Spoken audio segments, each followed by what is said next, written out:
Aleluia. Quem está feliz, diga amém. Glória a Deus, meu irmão. Glória a Deus. Os irmãos podem se assentar aqui o quanto mais na frente possível, por gentileza. Quero dar mais uma vez a vocês as boas-vindas e dizer que estou feliz, contente por cada um de vocês. Essa oração que eu fiz, ela reflete muito meu coração, né, o quanto de fato eu sou grato a Deus, né, por ter trazido você a este lugar, ter dado você a nós. Você é uma pessoa importante para Deus, é importante para mim como pessoa, é importante também para essa estrutura. Queridos, é importante dizer da sua importância. Se não fosse assim, o próprio apóstolo Paulo não teria escrito um capítulo inteirinho, em uma das suas cartas mais importantes, o livro de Romanos, capítulo 16, apenas fazendo menção dos homens e das mulheres que se entregaram voluntariamente ao Senhor. Então eu creio que vocês são dignos de receberem esta honra e de entenderem que vocês são motivos de louvor e de adoração a Deus. Amém, queridos? Glória a Deus. E também que o que eu falei domingo aqui na igreja, fique bem claro no nosso coração que a razão, uma das razões, o porquê nós ministramos, é fazer com que as pessoas se sintam importantes e se sintam úteis. Não só importante, não só útil, não só útil, não só importante. E eu expliquei domingo, e deixar um pouquinho mais claro para você. Quando a gente tem pessoas que elas se sentem importantes na estrutura, mas nunca se sentem úteis, elas vão se sentir subaproveitadas. E toda pessoa subaproveitada se desmotiva. Não tem como. Fala, poxa, eu tenho potencial, eu tenho como fazer, eu tenho como executar, e eu não estou tendo, né, o reconhecimento devido. Isso é muito ruim para qualquer tipo de estrutura, principalmente para a igreja. Então nós não queremos pessoas se sentindo subaproveitadas. Ou também, né, por outro lado, quando as pessoas só são úteis e não se sentem importantes, nós temos o outro lado da moeda, elas se sentem que estão sendo aproveitadas. Ou seja, poxa, só sou útil, mas nunca sou importante. Em outras palavras, eu só estou aqui para roer o osso. Na hora que é para comer o filé, ninguém me chama, né? Então, eu creio que é o equilíbrio, esse tipo de sentimento nos nossos corações. Então, que cada um de vocês, como obreiro, possa parar um pouquinho para pensar sobre as pessoas que estão debaixo de você. O quanto elas estão debaixo da minha autoridade, debaixo do meu governo, se sentindo importantes, e o quanto também elas estão se sentindo úteis. O quanto as pessoas que estão debaixo do meu governo estão se sentindo úteis e também importantes. Talvez uma das formas de você chegar a esta conclusão são o que nós chamamos dos feedbacks, ou seja, uma palavra um pouco menos técnica, melhor dizendo, aquele bate-papo onde você vai, como líder, com o seu liderado, ter uma conversa com ele, olho no olho, e perceber como é que ele está, né? Ouvir dele como ele está, né? Falar um pouquinho para ele, dar uma resposta para ele sobre as suas funções. Isso é muito importante para que nós sejamos ainda mais excelentes no que fazemos para o Senhor. Amém, queridos? Glória a Deus. Aleluia. Bem, outra coisa que eu também sou muito grato a Deus é que acabou a Copa, né? Antigamente o Brasil só começava a andar depois do Carnaval. Ainda bem que a cada 64 anos acontece a Copa no Brasil, né, querido? Porque se fosse a cada 4 anos nós estávamos lascados, né? Porque foram 36 dias, se eu não me engano, posso estar enganado aqui, mas 36 dias que, nossa Deus, não deu para fazer quase nada. Muitas das atividades foram canceladas. Nós temos uma igreja aí na boca do metrô, né, e então parava tudo e gente tendo que ir embora para casa, transporte. Nossa, que loucura. Então agora eu espero que daqui em diante a gente tenha aí 6 meses do ano para tentar recuperar alguns meses que ficaram perdidos. Eu tenho certeza que a gente vai conseguir em nome de Jesus. Amém, queridos? Glória a Deus. Então, muito bem, muito bem. Retomando as nossas reuniões, eu quero compartilhar com vocês um pouquinho sobre a concepção de Deus em relação ao fazer a obra dele de uma forma muito prática. Lembra que eu disse para vocês que essa reunião é uma reunião de motivação, ela é uma reunião que nós vamos orar pelo outro, é uma reunião que nós vamos abençoar um ao outro, ela não é uma reunião de ensino sistemático. O ensino sistemático nós temos todas as quintas-feiras, então você pode vir e estudar conosco no CTMA, que é o nosso Centro de Treinamento Ministerial Ágape. Ali você vai ter ensinos programados, ensinos sistemáticos. Aqui nós vamos abordar assuntos muito práticos. Não só eu vou falar, mas eu quero ouvir vocês também dizerem sobre a realidade do nosso dia a dia. Nós estamos aqui para cooperar um com o outro, amém, queridos?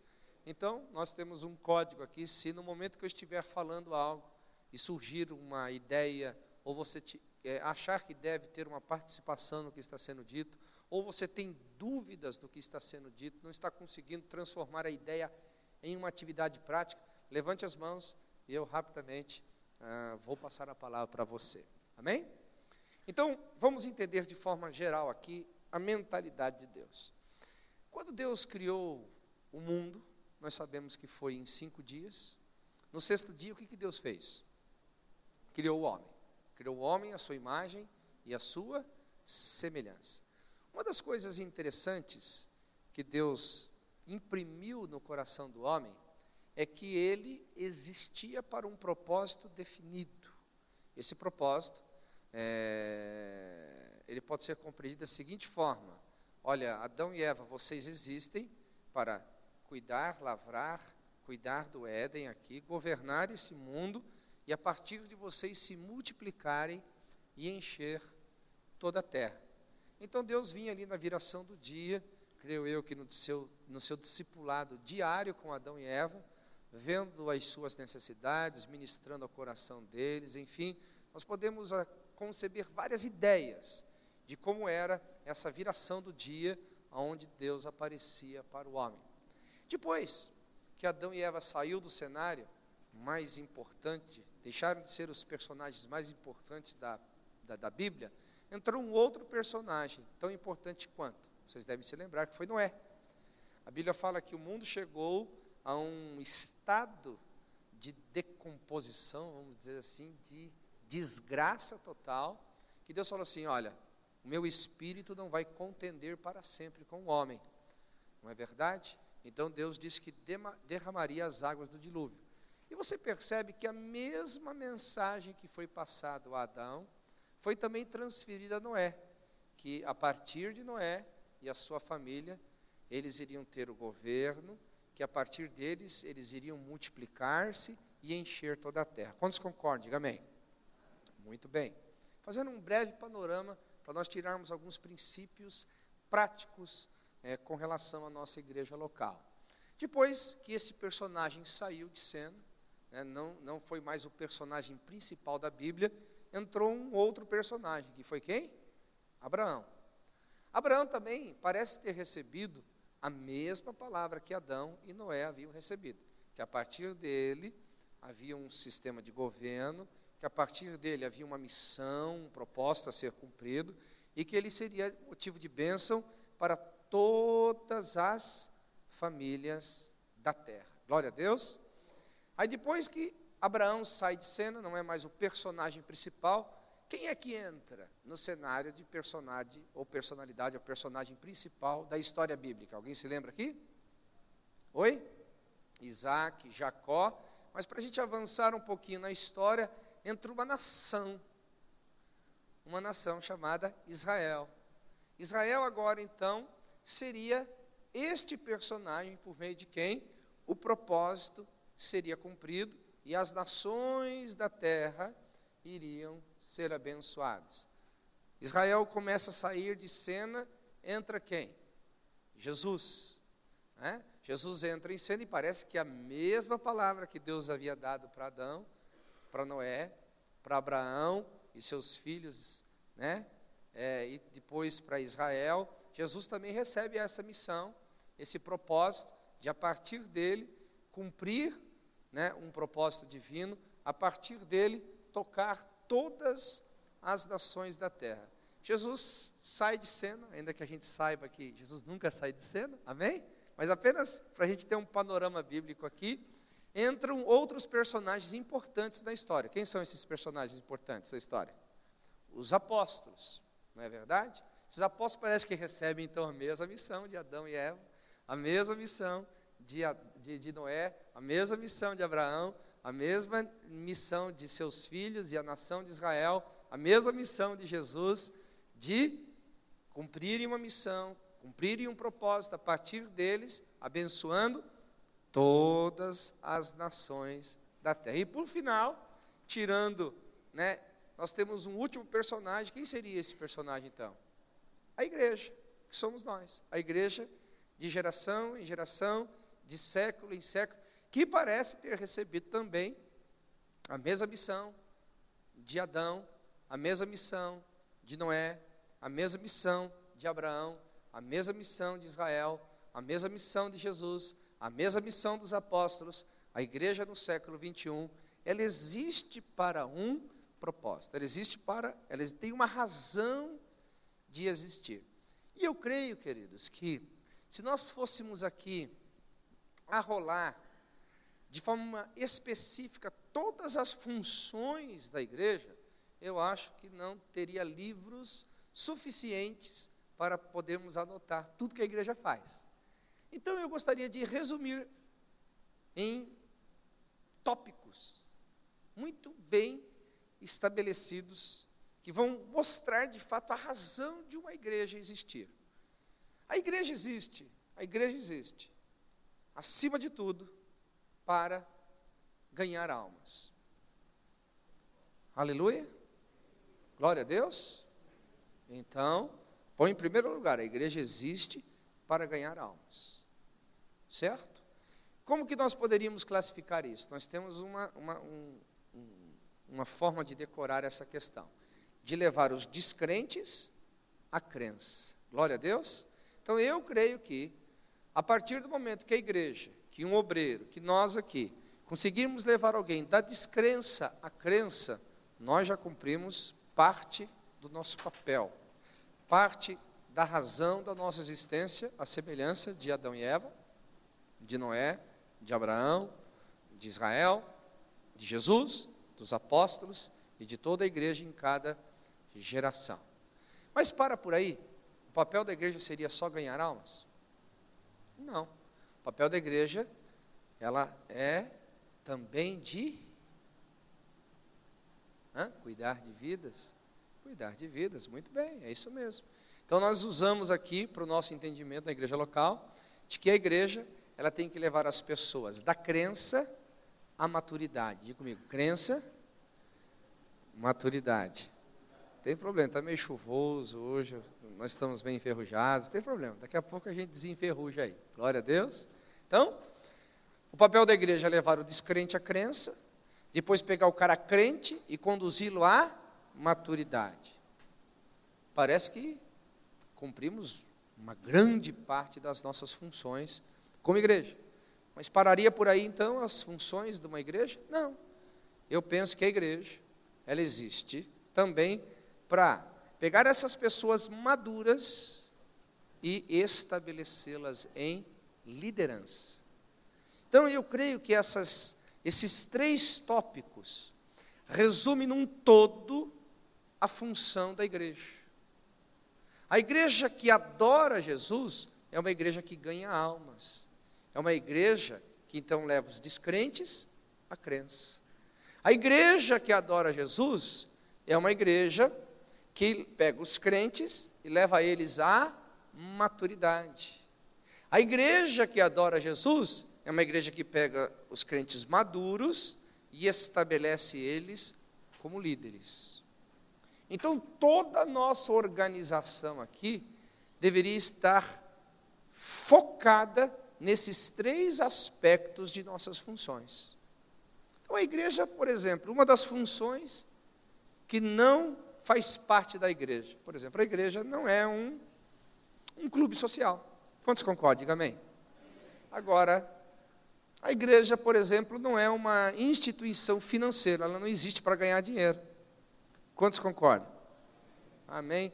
Por exemplo, vamos lá, a igreja, ela não tem um papel, vamos dizer assim, militar, no sentido de guardar belicamente a nação. A igreja tem esse papel?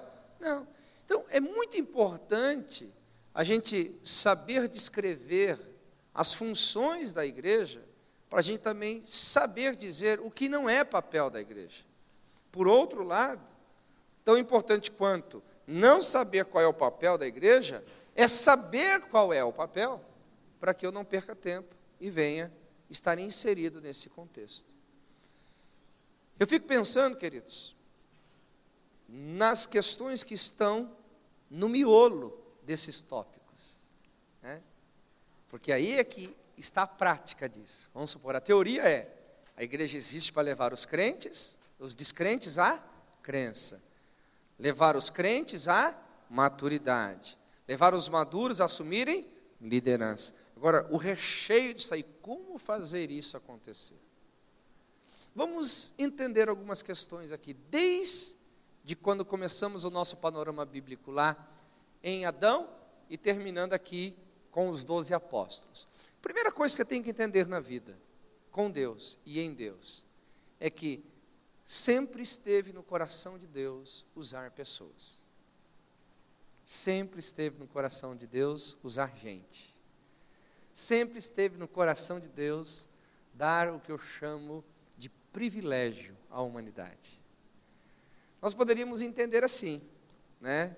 E não poderíamos discordar de forma nenhuma, se Deus resolvesse dizer assim, olha, até o 5º dia eu construí o mundo, no 6º dia eu criei o homem, vocês vão se procriar aí, no entanto, o cumprimento do propósito e o governo da terra eu vou dar aos anjos. Quem é que iria discutir com Deus?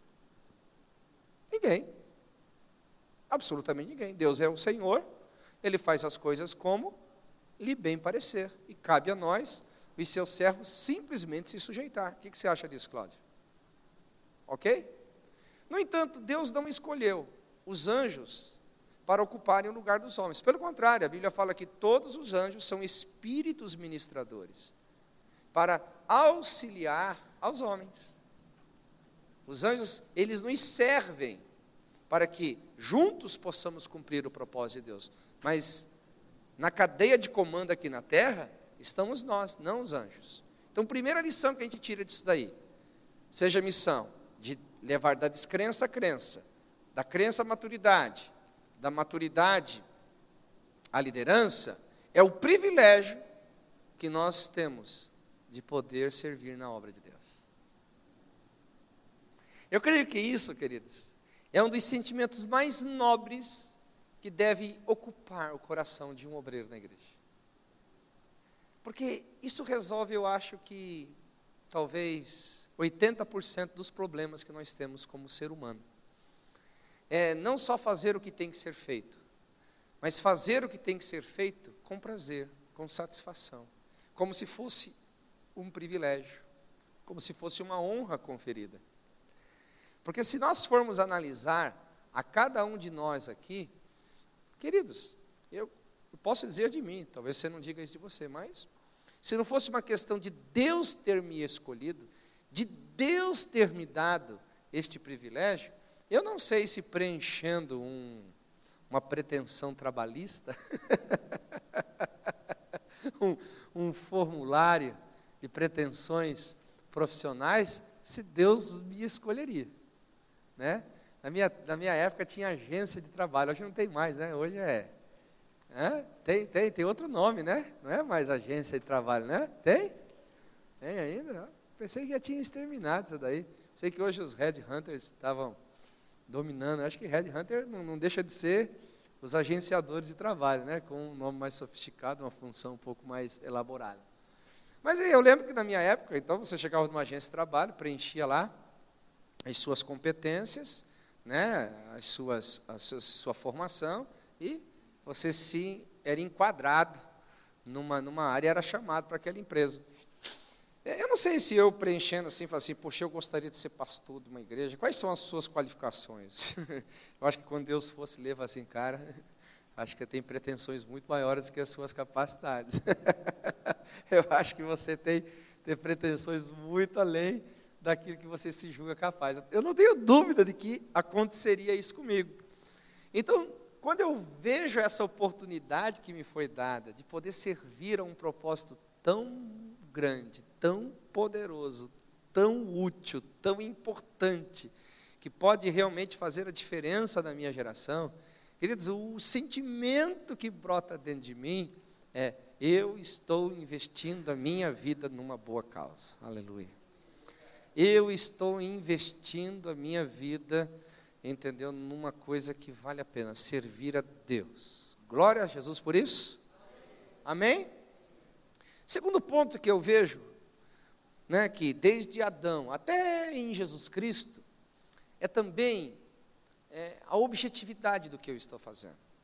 Por exemplo, assim, se hoje eu, por alguma razão, estivesse vendendo pipoca ali na esquina, ganhando meu dinheiro, com ele sustentando minha família, eu não acho que teria problema algum, porque todo trabalho é nobre.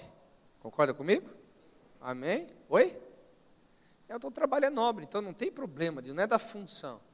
Mas quando eu penso assim, camarada, olha o que eu estou fazendo, eu estou pegando as pessoas da descrença e levando elas à crença. Então, no mínimo aqui, eu estou trabalhando com a eternidade. Tem alguém comigo aqui, gente? Eu estou trabalhando com a eternidade. Eu estou tirando pessoas do inferno, eu estou tirando pessoas de um mundo que talvez nem elas saibam que iriam para lá, de desgraça e de perdição total. Puxa vida, eu estou pegando pessoas que creem em Jesus e estou tornando ela em gente madura. Meu Deus, isso é muito nobre. Isso é uma coisa muito significativa. Estou investindo em gente, né? Eu estou investindo em gente. Eu creio que isso é muito bom demais. Quando eu olho assim, poxa, eu estou trabalhando na questão de pegar as pessoas maduras e ajudando elas a se encontrarem no corpo, ajudando elas a encontrarem o seu chamado, para assumirem liderança. Eu estou pensando agora no futuro da minha geração, não só no presente. Falo assim, poxa, porque se não tiver líder, não vai ter presente e não vai ter futuro. Porque são os líderes que fazem o presente acontecer, que vão semear para um futuro glorioso. Então, sim, da forma como eu olho, eu poderia usar aqui N exemplos da nobreza que existe nesta missão, né? De como é espetacular aquilo que eu estou fazendo, de como é, né, essa palavra é muito antiga, é supimpa, aleluia, né? É demais, irmãos. Eu não sei vocês, mas é o sentimento que eu tenho, todas as vezes que ou eu esteja levando as pessoas da crença, da descrença à crença, ou estou levando as pessoas da crença à maturidade, ou estou levando as pessoas da maturidade à liderança, o sentimento que vem no meu coração é esse: eu estou servindo ao Deus Criador dos céus e da terra, que me deu esse privilégio, aleluia. O que eu estou fazendo não é algo meramente passageiro, eu estou lidando com a única coisa que de fato é eterna, a vida do ser humano. Glória a Deus. Quando eu olho para a nobreza do que me foi dado como privilégio a fazer, eu vejo que é muito mais do que vender pipoca ali na esquina, é muito mais do que fazer algo que também seja honesto, que também seja nobre, mas eu estou numa missão muito superior a qualquer uma outra, ainda que a sociedade não veja assim, mas eu vejo.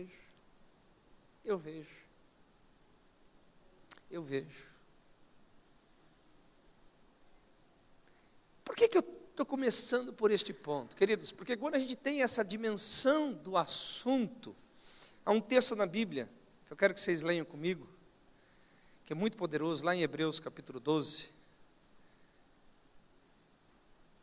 Quem achou aí, diga amém. Quem não achou, peça misericórdia. Quem não trouxe Bíblia, senta do lado de um crente. O crente anda com Bíblia todo dia, né? Aleluia. Olha só o que diz aqui o capítulo 12 de Hebreus. Olha que passagem poderosa. Portanto, visto que nós também estamos rodeados de tão grande nuvem de testemunhas, ele está falando do capítulo 11 aqui, sobre o relato de todos os homens que pela fé escreveram a história de Deus na terra. Ele diz assim: deixemos todo embaraço e todo pecado que tão de perto nos rodeia, e corramos com perseverança a carreira que nos está proposta, olhando firmemente para Jesus, o autor e consumador da nossa fé, o qual, presta atenção, o qual, pelo gozo, olha só, pelo gozo que lhe estava proposto, suportou a cruz, desprezando a ignominia, e está sentado à destra do trono de Deus. Considerai aquele que suportou tal oposição dos pecadores contra si mesmo, para que não vos canseis, desfalecendo em vossas almas. Aqui, queridos, linkando com o primeiro tópico, e pegando lá desde Adão até os apóstolos, eu também, quando olho para a missão, para o propósito de Deus para a minha vida, se eu não tenho, como diz o texto aqui, essa alegria com relação às coisas que estão adiante de mim, e eu vou olhar somente a dimensão do trabalho, eu vou olhar só o que eu tenho que fazer, sabe o que vai acontecer aqui? Eu vou desfalecer. Se em primeiro lugar eu não tenho essa força, esse motriz, essa mola propulsora, essa alegria contagiante, tida como um privilégio de Deus na minha vida, queridos, quando eu fico pensando em lidar com gente que tem os mais terríveis problemas, eu fico pensando, mas por que eu vou me desgastar a levar as pessoas da descrença à crença, da crença à maturidade, da maturidade à liderança? Eu creio que uma das razões, porque muita gente se sente ferida, magoada, usada, abusada, destruída, e etc, etc. Uma das, tá? Não é a razão, é porque falta isso, né? Olhando para Jesus, o autor e consumador da nossa fé, o qual, pelo gozo que lhe estava proposto, suportou a cruz. Suportou a cruz. Eu vou falar por experiência própria e também por experiência própria, no entanto, baseada em terceiros. Por experiência própria, falando de mim mesmo. Todas as vezes que eu me senti meio desanimado, meio borocochô, meio querendo abrir as guardas, eu espero que nunca ninguém aqui sentiu isso, só eu. Só eu. Um dia perguntaram para um dos pastores mais renomados da nossa geração, se ele já havia pensado em desistir, e ele falou sim. O pessoal tomou um espanto assim. Aí alguém mais curioso falou, mas quando? Ele falou assim, toda segunda-feira. Toda segunda-feira, quando eu fico na minha casa, vendo tudo que Deus fez, e o quanto eu vou ter que me comprometer com aquilo que Deus fez, eu fico pensando, meu Deus, eu não tenho condições, eu não tenho capacidade humana para gerir tudo isso daí, é melhor eu desistir e ficar pela metade do caminho. Mas, queridos, é uma coisa muito nossa, entendeu? Essa questão, às vezes, de faltar um pouquinho de perseverança. E eu, como sou uma pessoa que gosto de me autoanalisar, de me autoavaliar, eu sempre fico perguntando, por que eu estou com esse sentimento dentro de mim? Por que eu estou com essa questão dentro de mim? Humanamente falando, qual que é a primeira reação? É colocar culpa nas coisas, ou culpa nas pessoas. Coisas e pessoas geralmente são os nossos primeiros motivos. Mas se você parar para pensar, de fato não é. Porque se pessoas fossem o motivo de você parar, não seria a razão de você investir, porque você está lidando com pessoas, levando ela da descrença à crença, da crença à maturidade, da maturidade à liderança. Pessoas jamais poderiam parar você, porque o seu trabalho é com gente. E se você vai trabalhar com quem pode parar você, então você nunca vai começar.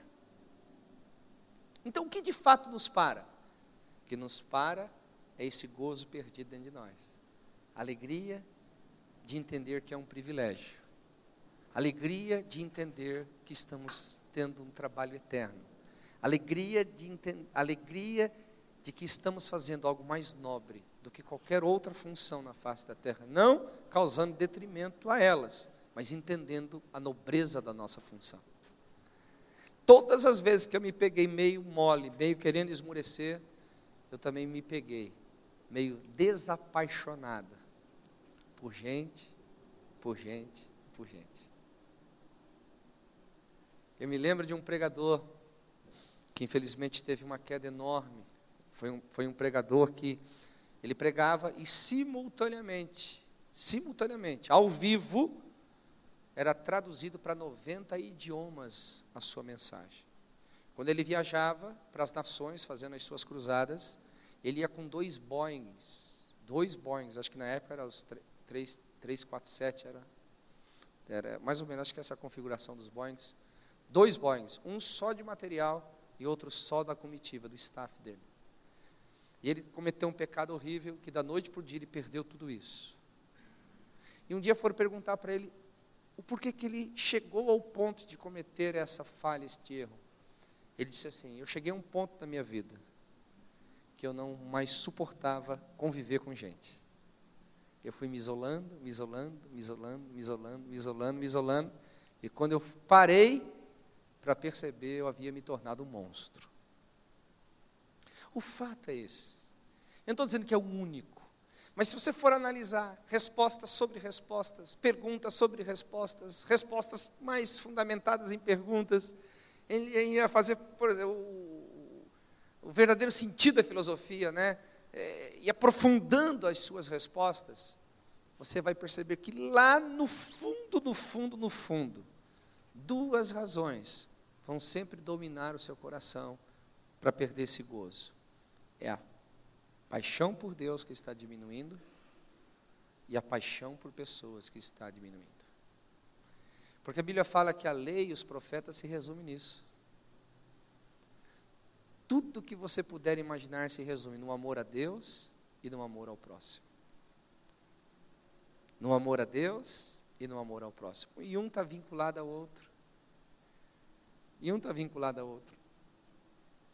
Se você for pegar desde Adão e até Jesus, ou mesmo os apóstolos, vocês vão perceber que todos aqueles que se levantaram caíram. Se levantaram porque amavam a Deus e as pessoas, e caíram no momento em que deixaram de amar a Deus e amar as pessoas.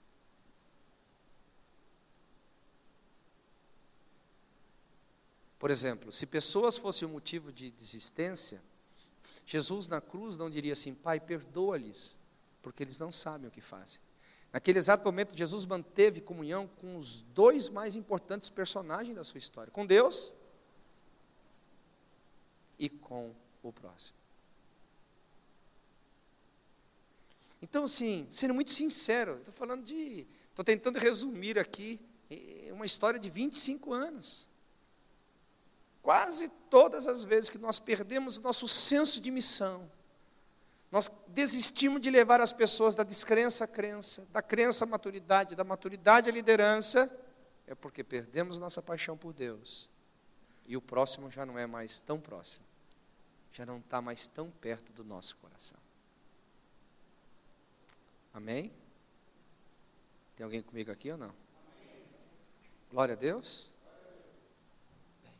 Então é algo para nós pararmos e analisarmos um pouquinho, né? Então Deus sempre usa gente que vai cuidar de gente, mas que nunca pode perder o amor por Deus e pelas pessoas. Amém, queridos? Outro ponto essencial nisso, que nos ajuda também a não perder o foco daquilo que estamos fazendo e nos tornar pessoas mais produtivas, mais alegres na nossa produção, é também entender uma questão que é muito interessante, que sempre Deus, quando trabalha com gente, sempre quando Deus trabalha com pessoas, sempre quando Deus trabalha com seres humanos como nós, parece que Ele dá uma missão que é maior do que a gente. Tente imaginar assim: Adão e Eva eram os únicos habitantes da terra. E Deus fala assim: vocês vão encher o mundo. Tenta imaginar agora, nós temos uma concepção do mundo, acho que muito maior, sei lá, se de que Adão e Eva, talvez eles tinham por instrução, por revelação, né, a dimensão do planeta Terra. Mas hoje nós sabemos os continentes, conhecemos, né, o diâmetro da Terra.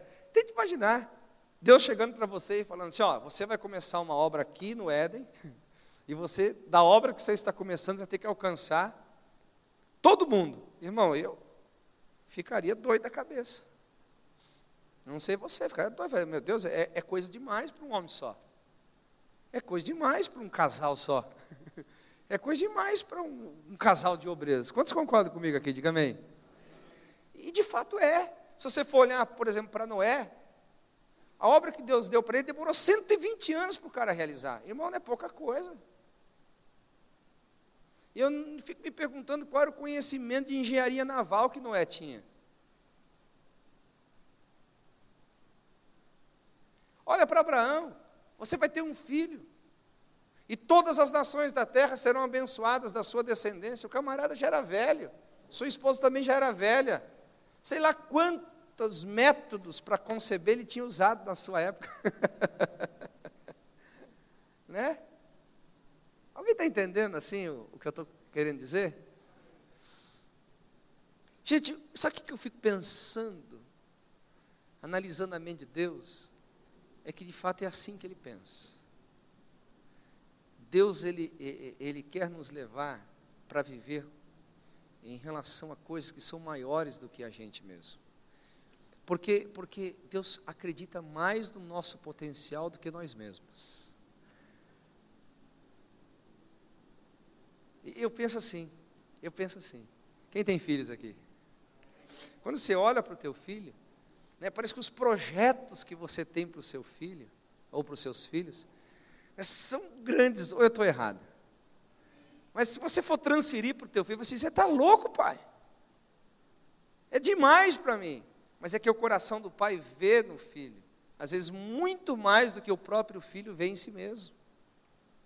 Eu vejo que quando Deus nos dá uma missão que é maior do que nós, muito maior do que o nosso potencial meramente analisado pela nossa capacidade cognitiva, muito maior do que nossa capacidade financeira, muito maior do que o tempo que tem para fazer isso, eu creio que Deus está nos puxando de dentro para fora, aleluia. Sabe que Deus está fazendo a gente se esticar de dentro para fora, dizer assim, olha, o verdadeiro eu tem que vir para fora, aleluia. Eu fico pensando assim, Noé, né? A Bíblia fala quantos anos Adão viveu, uma liçãozinha de casa. Quantos anos Adão viveu?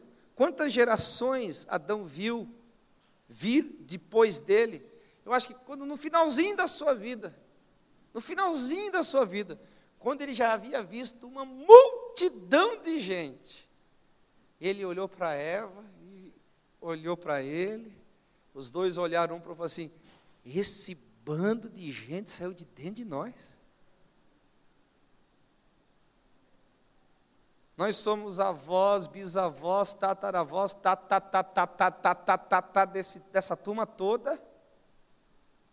Eu creio que Deus faz isso quando Noé olhou para a arca.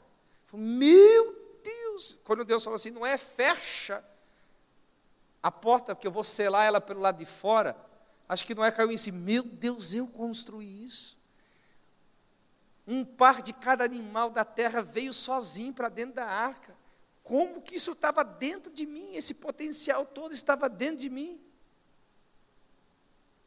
Quando Abraão olha para si, e ele não vê só mais a si, agora vê Isaac, não vê só mais Isaac, vê Jacó, né, e etc., vê todos os seus filhos, vê a nação de Israel, fala, meu Deus, um homem que já se considerava velho, cansado. A Bíblia fala no livro de Romanos capítulo 4, que ele lutou contra a esperança. Já parou para pensar sobre esse texto?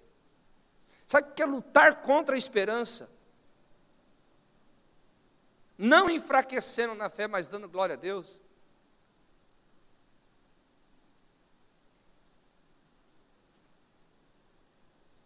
É um exemplo clássico, muito atual para nós. É acreditar que quando o Brasil for pegar a Alemanha de novo, no mínimo vai perder. Desculpe, irmão, é tão ínfimo, né? Mas tenta imaginar, um senhor de 75 anos de idade, que já havia envelhecido, irmãos, não tinha mais praticamente, a sua mulher também. E Deus dá uma palavra para ele, e aquela palavra arrancar de dentro de Abraão forças para acreditar que ele poderia.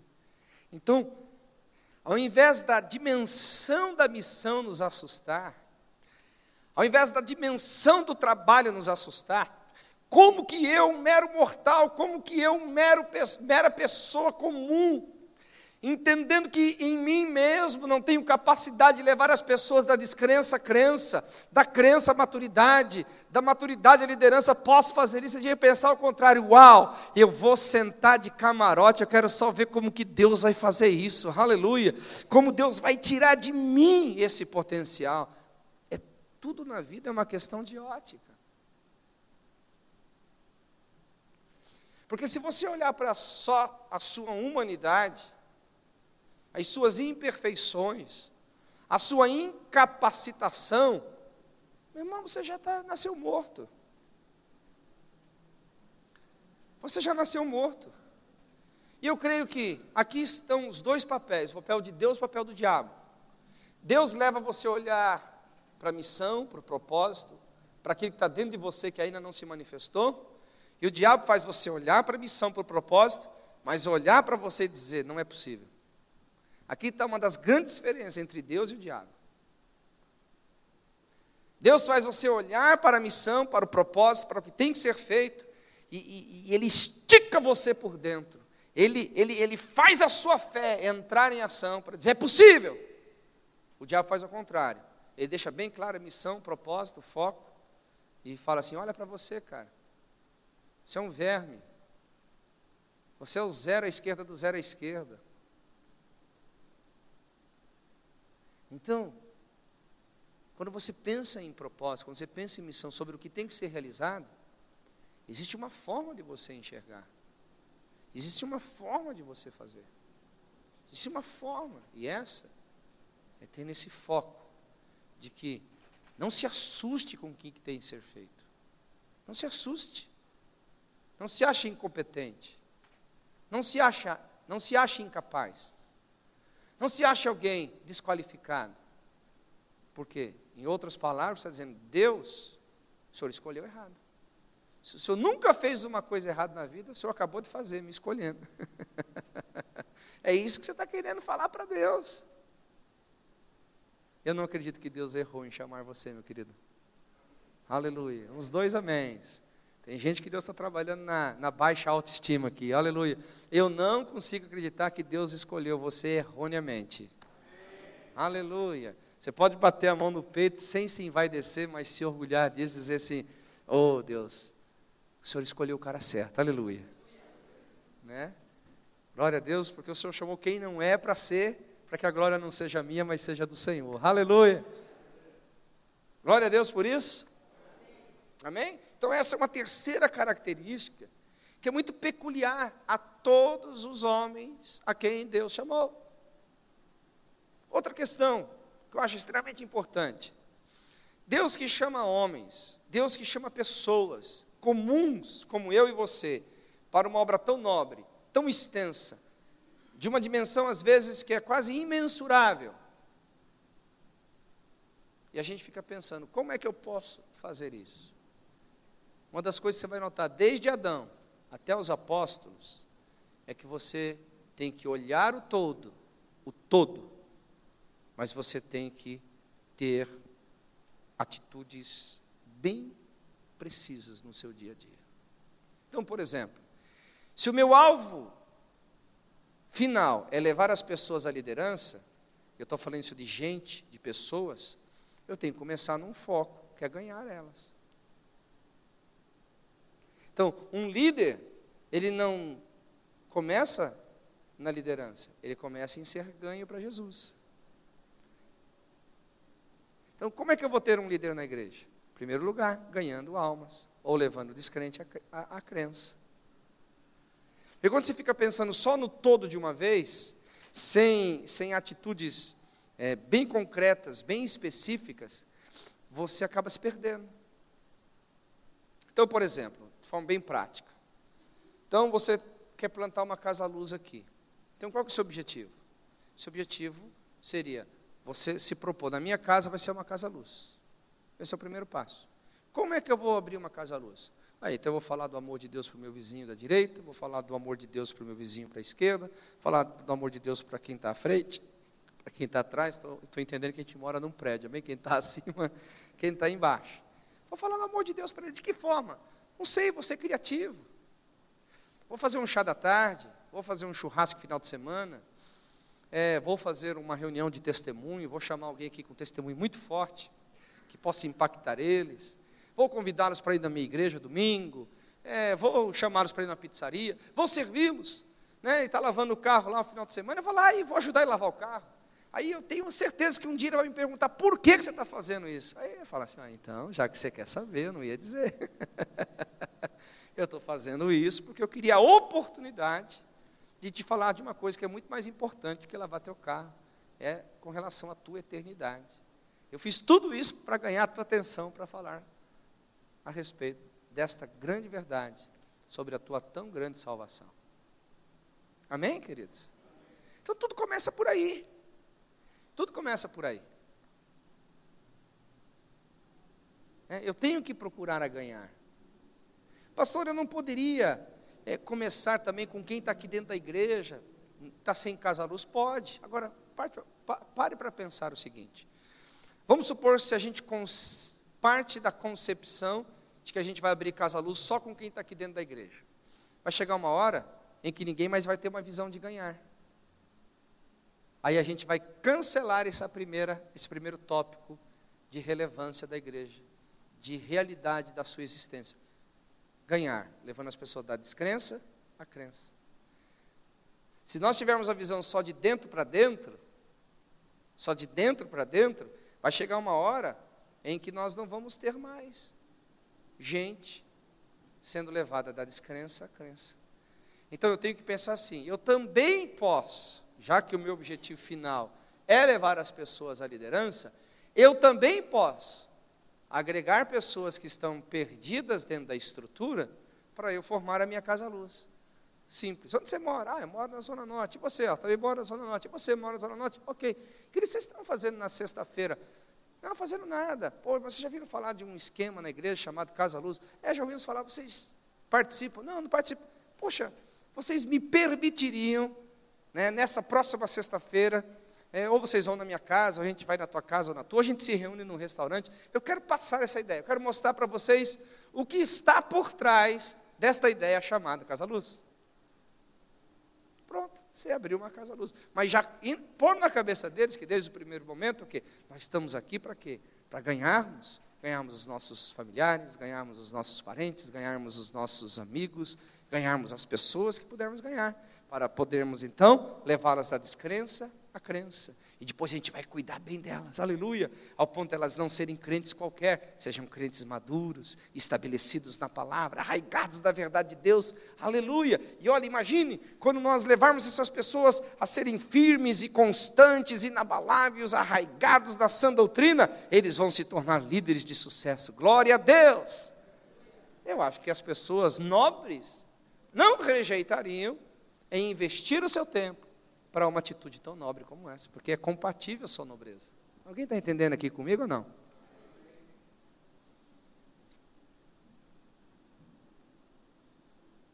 Então, queridos, nós temos que ter iniciativas, ações pontuais, porque se nós não pensarmos assim, nunca coisa vai acontecer.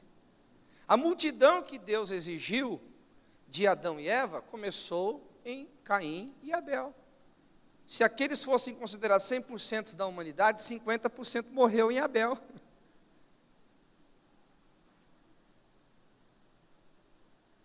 Alguém está entendendo o que eu estou falando aqui ou não? Se for pensar em Noé, onde é que ele conseguiu construir a arca? No momento que ele cortou a primeira madeira. Onde que Abraão conseguiu ser pai da nação? Abençoador de todos os povos. No dia que ele deu o primeiro passo para fora da sua terra e da sua parentela. Como é que Jesus deixou de ser o unigênito e passou a ser o primogênito? No dia que ele saiu, deixou a sua glória e se tornou homem como nós. Como que os apóstolos se tornaram os apóstolos, sendo que eram meros pescadores, pessoas comuns da sociedade onde viviam? Quando deixaram as suas redes e tiveram iniciativas, atitudes muito pontuais. Porque, da mesma forma que eu tenho que olhar o todo, eu tenho que tomar também cuidado para que esse todo não seja desmotivador. Ainda que esse todo arranque de mim o meu melhor potencial, se eu não souber olhar, a obra é tão grande, é tão intensa, tem tanta coisa para fazer, eu não vou dar conta do recado que eu acabo morrendo em mim mesmo.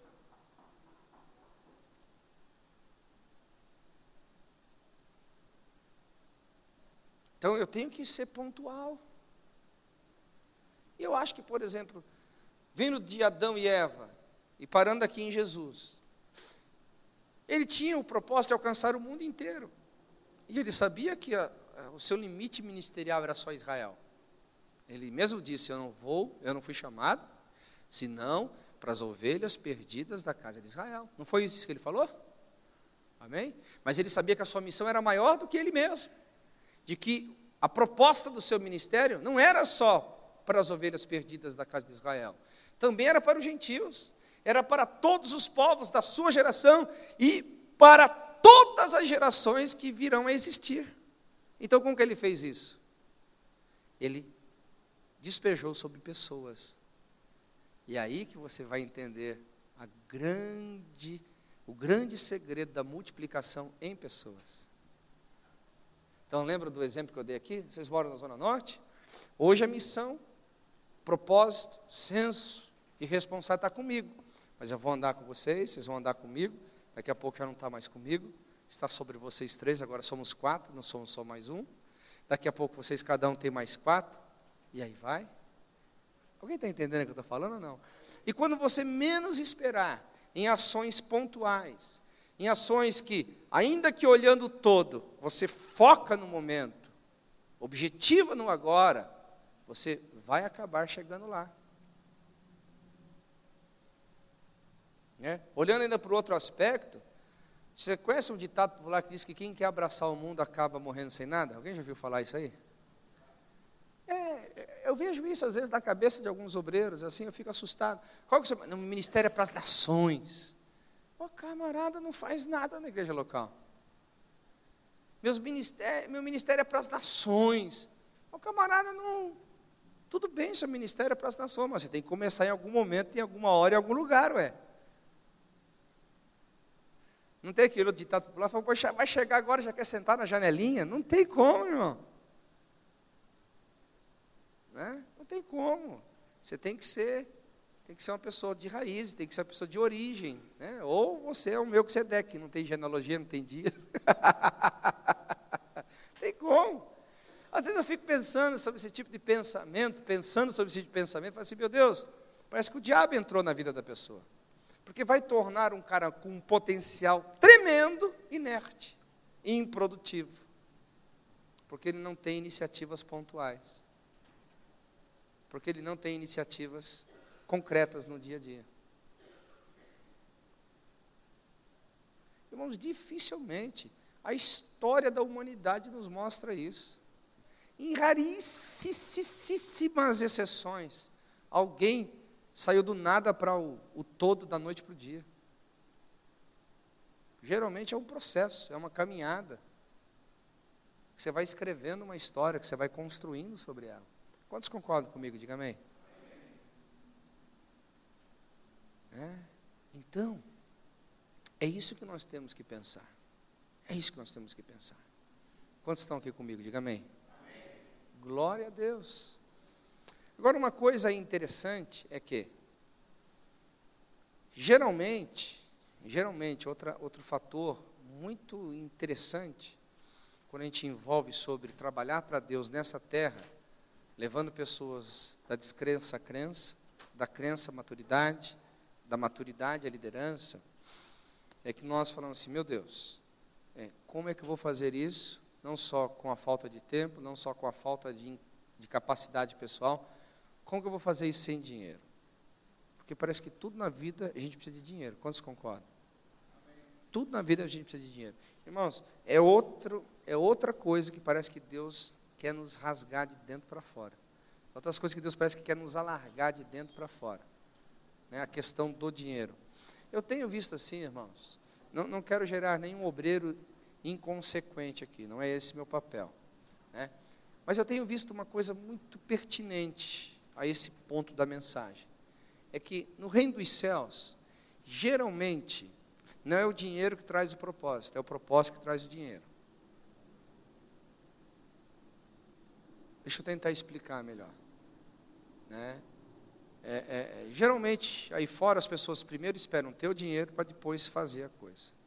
Parece que no reino de Deus, Deus fala assim, você se propõe a fazer a coisa e eu mando dinheiro. Parece que é assim. É meio inconsequente? Parece que é. Mas de uma certa forma parece que é assim que funciona. Eu me lembro de uma história, um fato que aconteceu comigo. Eu poderia contar, sei lá, milhares de exemplos como esse na minha vida. Aí eu vou mostrar depois para você aonde a inconsequência não ocupa lugar no que eu estou falando, quando ela não está inserida no que eu estou falando.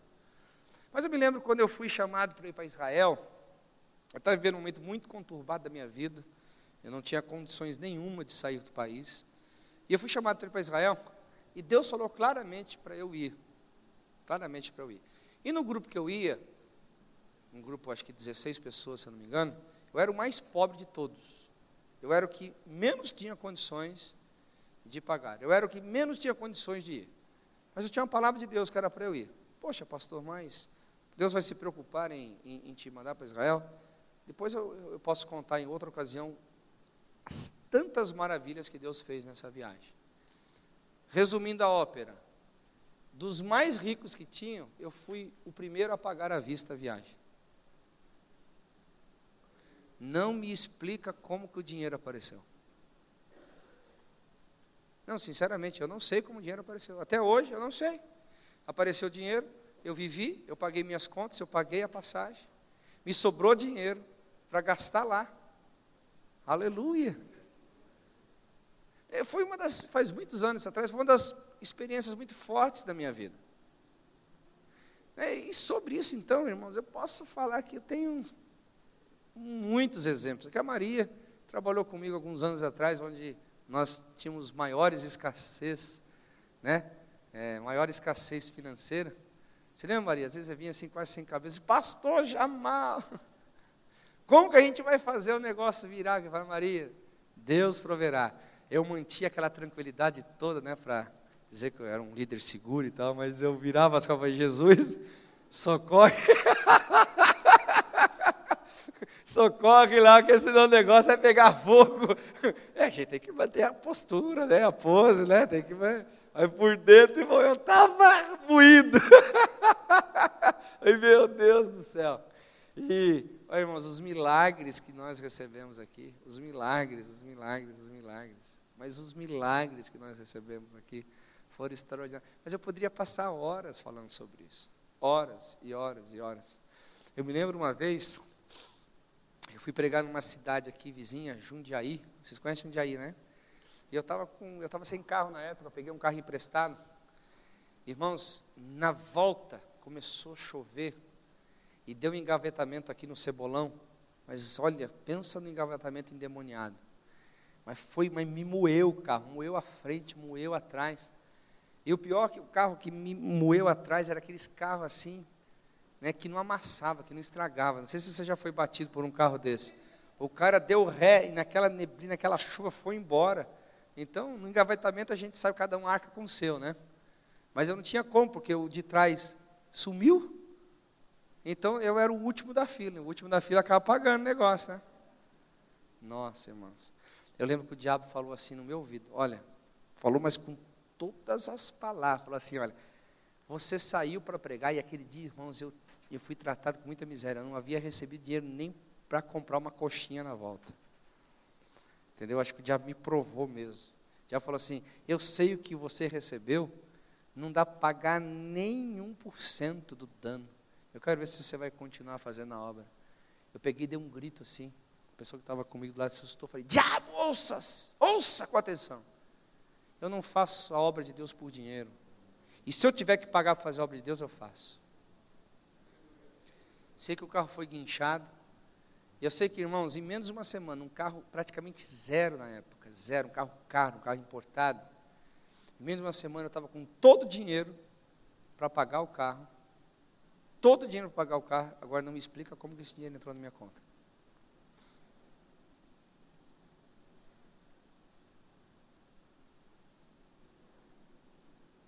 Então, eu fico pensando, queridos, que às vezes Deus nos permite passar por situações que o próprio Senhor Jesus também passou. Senhor, estão batendo aí na porta, estão te cobrando os impostos. Jesus fala, vai agora pescar, e o primeiro peixe que você pescar vai ter um starter, né? Starter. Eu sempre confundo esses valores monetários, é um starter.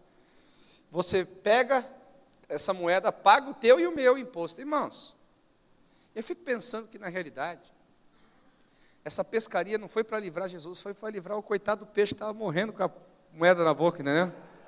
O grande livramento era... Você acha que o Pedro teve coragem de matar aquele peixe? Aquele peixe ficou de estimação, está no aquário de Pedro até hoje, irmão. Entendeu? Aquele peixe é como aquele membro que traz livramento para o pastor no dia que ia fechar tudo. Chega o irmão assim, ô pastor, olha aqui aquele dízimo, aquela oferta. Eu falo, ovelha querida, aleluia! Né? Então, sabe, ou a gente crê ou a gente não crê, porque se você for parar para pensar mesmo, irmãos, o que a gente tem que fazer é muito mais do que a nossa capacidade, é muito mais do que o tempo que a gente tem, é muito mais do que as forças que a gente tem, e infinitamente mais do dinheiro que a gente tem. A gente não bater firme e falar para o diabo, olha, eu vou te resistir, e você vai ter que fugir de mim, irmão, ele te engole. Ele te engole. Ele te engole. Hoje, graças a Deus, eu tenho movimentado, não o quanto que eu gostaria, mas eu tenho movimentado um pouquinho mais de dinheiro do que no início do meu ministério. Eu já preguei, irmãos, eu já preguei em lugares, eu já cuidei de gente. Você sabe como que era o dízimo deles, sabe como que era a oferta deles, homens? Era constrangedor. Não, irmão, galinha era... Quem tinha galinha era uma coisa que está entregando uma Ferrari na igreja. Né? Estou falando sério. Eles vinham e às vezes entregava a lata de goiabada. Alguém já comeu aquela lata de goiabada que é gostoso e ruim ao mesmo tempo aquele negócio lá, né? Depende da ótica que você olha, é bom. Depende da ótica que você fala, meu Deus, não tem nenhuma coisinha melhor, não. Né? Sabe aquela lata de goiabada doce que chega, dá gastura no dente assim, ó. Nossa Deus. Né? Ele chegava com aquela lata de goiabada para dar de oferta de dízimo, falava, pastor, é o que eu posso dar, que é da cesta básica que eu ganho.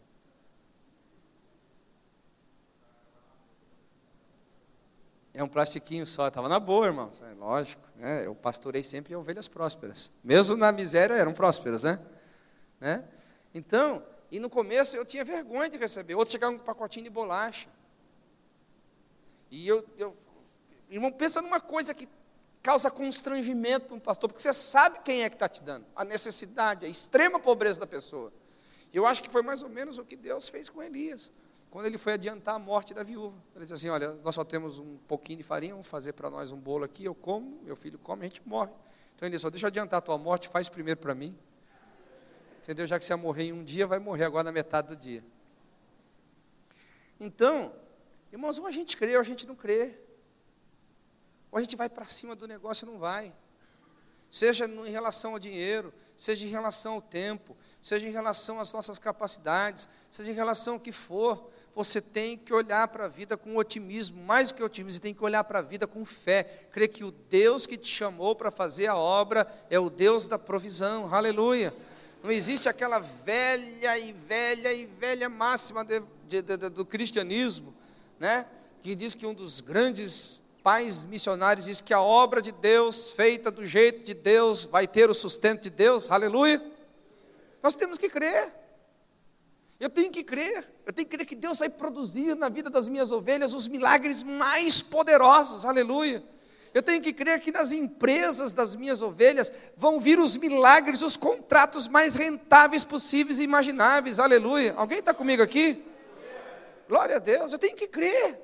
Eu tenho que acreditar que as minhas ovelhas, as pessoas que eu estou levando ela da descrença para a crença, da crença para a maturidade, da maturidade para a liderança, é gente próspera, aleluia, são pessoas prósperas, e de uma forma ou de outra, o milagre vai acontecer financeiro, que vão me ajudar a remir o tempo, que vão me ajudar a criar estrutura, que vão me ajudar a fazer o que tem que ser feito. Quantos creem aqui? Diga amém. Se não, meu irmão, se você não tiver essa convicção, ou você para por tempo, ou para por incapacidade, ou para por dinheiro, ou para por aqui, ou para por lá. Porque problemas, o que diz a palavra do Senhor em Eclesiastes 11? Fala comigo, versículo 5. Quantos estão aproveitando esse momento aqui? Diga amém. Vocês não perguntaram nada, irmãos, até agora? Não está dando tempo, pastor fala igual metralhador, o que a gente vai... Tá bom. Quem achou aí Eclesiastes 11, versículo 5? O que está escrito na sua Bíblia aí?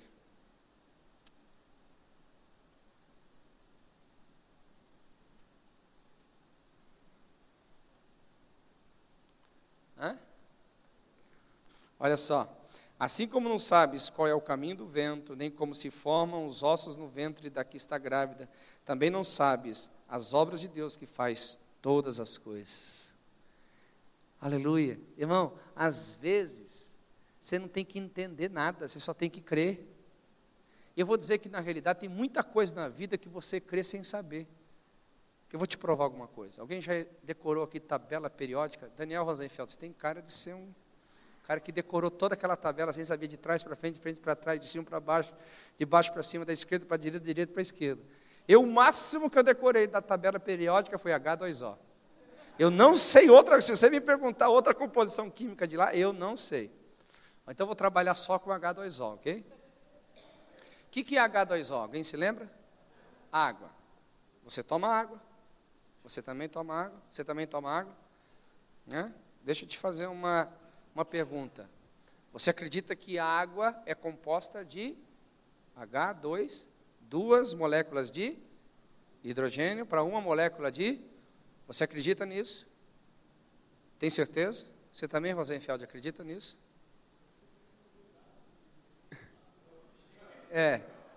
Mais ou menos isso daí. É um átomo, é. Vamos lá, você acredita nisso? Ok, mas vamos lá. Qual foi a vez que você viu isso? Você viu lá o átomo? Você também viu?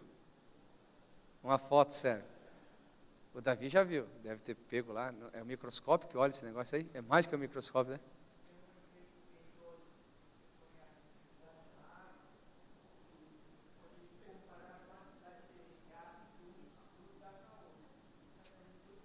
É isso aí?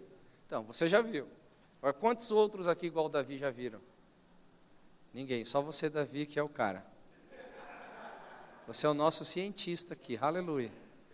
Agora, vamos lá. Você tem dificuldade de acreditar em H2O, Horus? Você tem? Alguém tem acreditado? Ninguém tem dificuldade de acreditar. Então, eu fico pensando, se a gente acredita em tabelas periódicas, ou na tabela periódica, que muitas pessoas sabem, já viram, como o Davi já viu, graças a Deus tem alguém aqui que já viu, glória a Deus, né, que a gente pode confiar nele. Se você vai ser o nosso papel de Deus aqui agora, Davi, né? O papel de Deus. Por que a gente não acredita que Deus vai fazer a sua obra?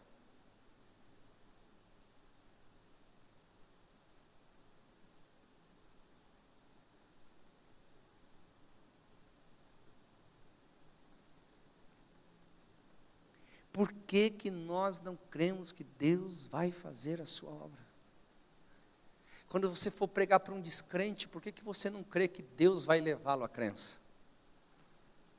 Quando você for pregar para um crente, por que você não acredita que Deus vai levá-lo à maturidade?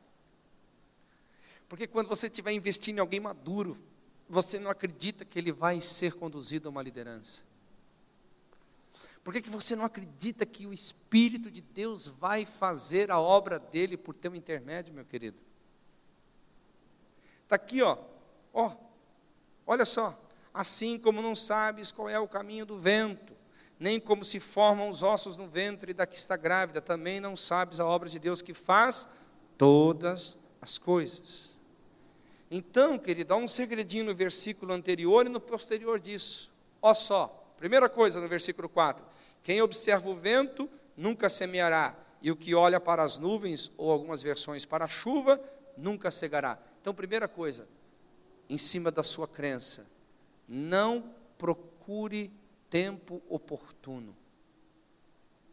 Nunca você vai ter tempo oportuno para fazer a obra de Deus.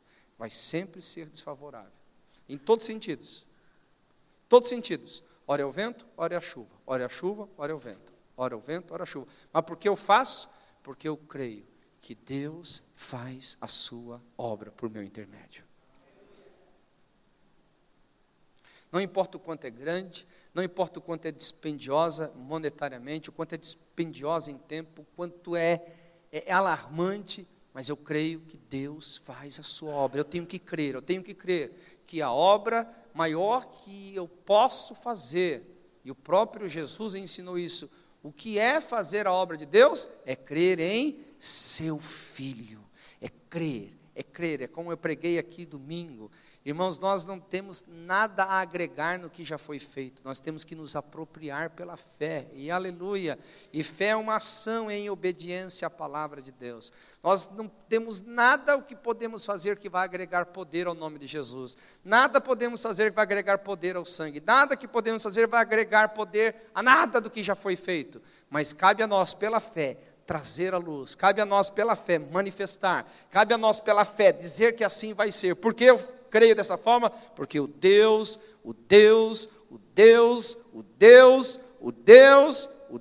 que me chamou é o Deus capaz para fazer isso. Aleluia!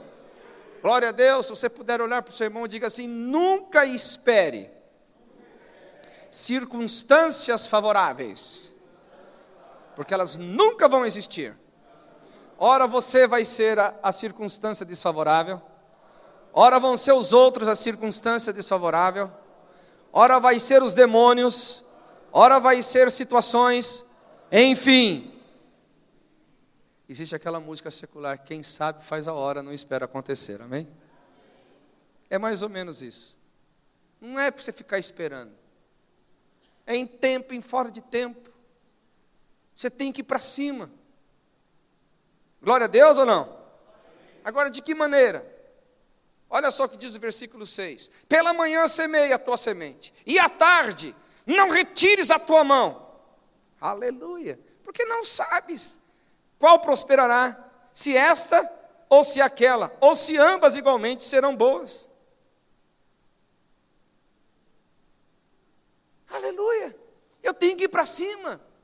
Eu não posso desistir, eu não posso me desestimular, eu não posso olhar as circunstâncias. Eu planto de manhã, eu planto de tarde, eu não olho a chuva, eu não olho o vento. Eu planto de manhã, eu planto de tarde, eu não olho a chuva, eu não olho o vento. Por quê?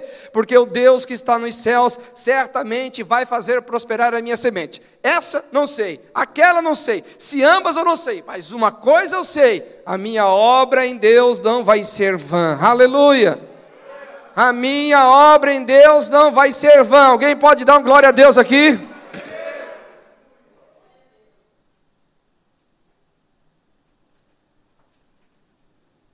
Aleluia.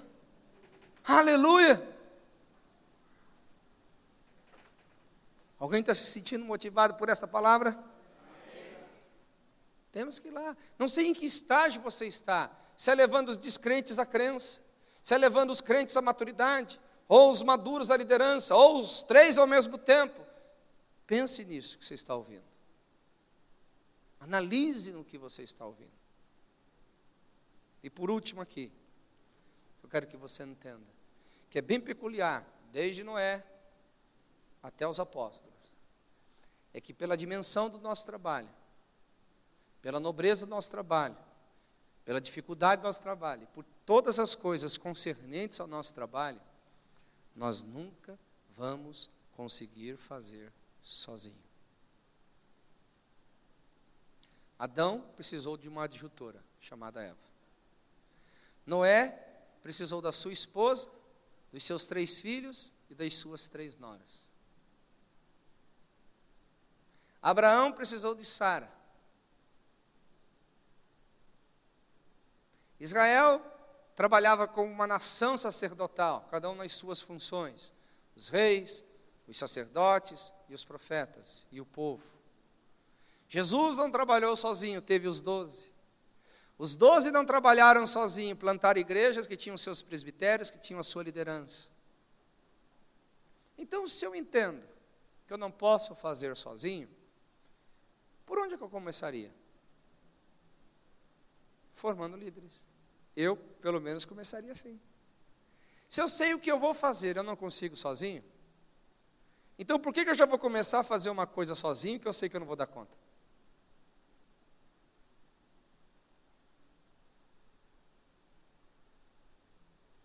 Quando Jesus manifestou o seu milagre, alguém lembra onde foi? Casamento. Em que localidade? Caná da Galileia. Ele estava sozinho lá? Ele estava com quem? Com seus 12 discípulos. Engraçado, Jesus não havia manifestado ainda. E na primeira vez que ele se manifesta, ele já está com seus discípulos. Alguém já havia reparado isso aqui ou não?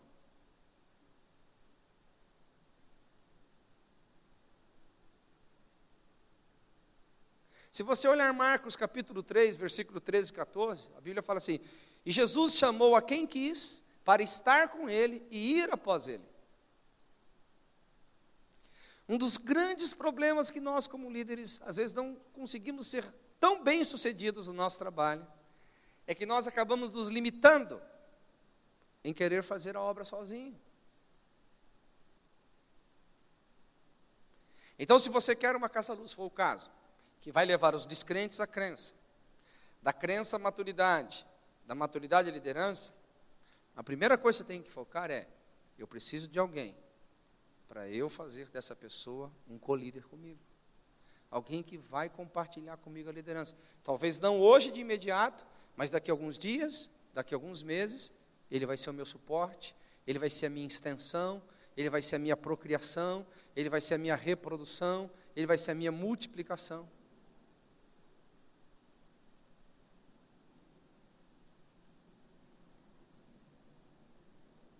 É interessante isso, queridos. Eu vejo às vezes muitos líderes não querendo trabalhar nessa visão de multiplicação, entendeu? Ou quando querem não entendem por onde, né? E simplesmente vai acabar desembocando nessa questão.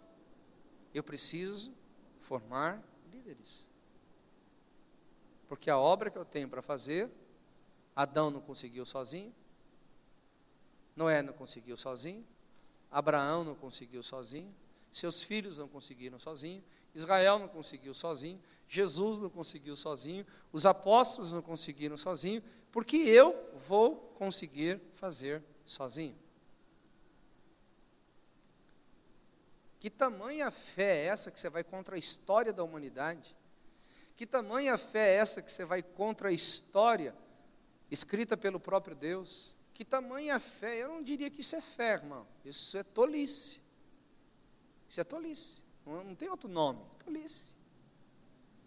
Uma vez eu estava conversando com um líder, ele falou assim: pastor, mas não tem líder? Eu falei assim: mas lógico que não tem líder. Líder é formado. Todo mundo potencialmente é um líder, mas nem todo líder em potencial assume funções de liderança porque não foi treinado.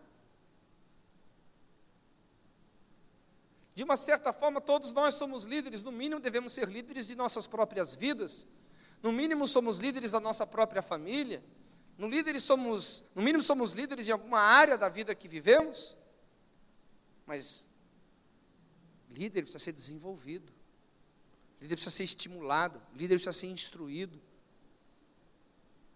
Então, eu chamando esse líder para uma coisa, falei: vem cá, você espera o quê? Que vai aparecer um líder e assim, perfeito? Perfeito? Aí eu olhei para ele assim, ó: o dia que aparecer um líder perfeito, ele vai vir para liderar você. Alguém está entendendo o que eu estou falando aqui ou não?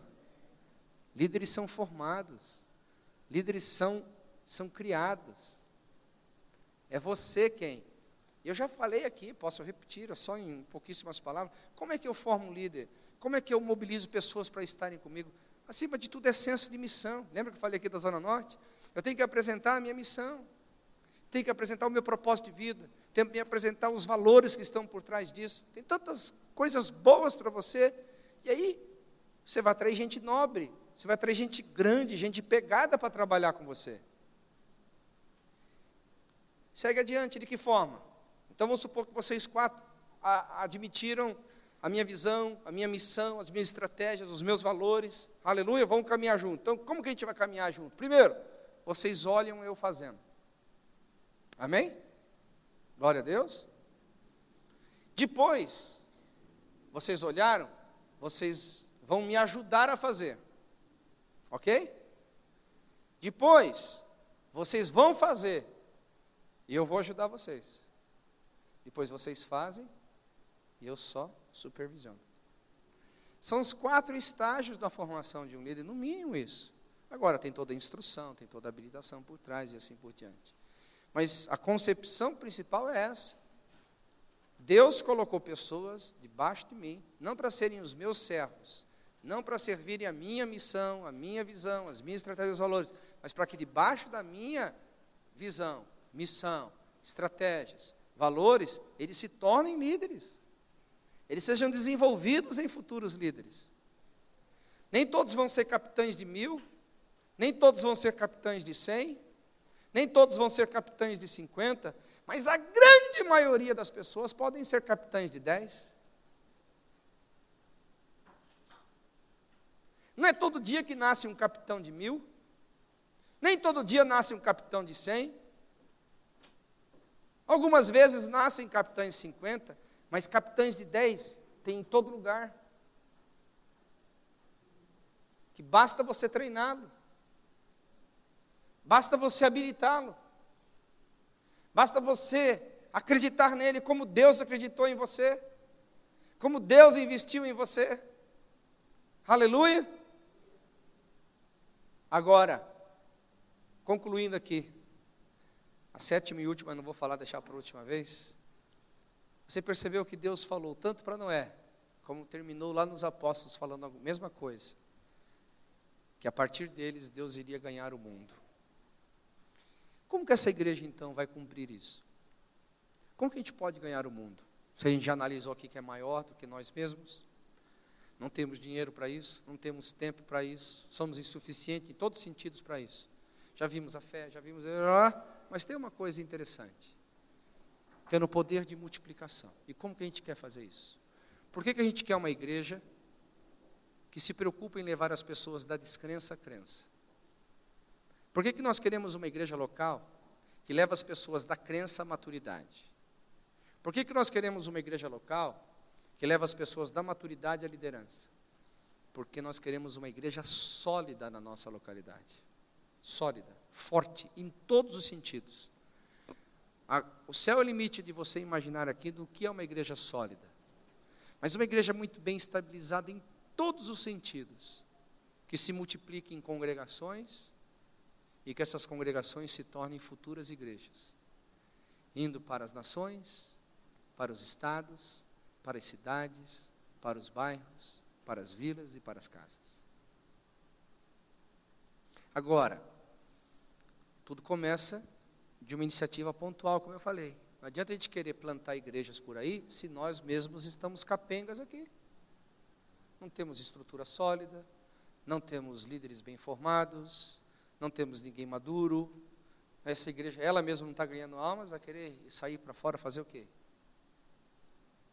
Então, nós como obreiros, independente se você é aquele chamado que vai para as nações, ou vai para os estados, ou vai para as cidades, bairros e vilas, ou você é aquele que fica aqui, até que Jesus te chame para a glória, na base, aqui, independente se você vai ou você fica, tudo começa em todos nós, ou você que vai ou você que fica, ou você que fica ou você que vai, em pensar, eu preciso construir uma igreja local sólida. Porque se eu sou daqueles que fica, eu não posso estar numa coisa que vai ruir da noite para o dia. Amém? Quem está aqui comigo, diga amém. E se eu sou aquele que vai, alguém vai ter que segurar a corda do outro lado. Eu não posso entrar no poço e de repente essa mão me solta. Alguém entendeu ou não?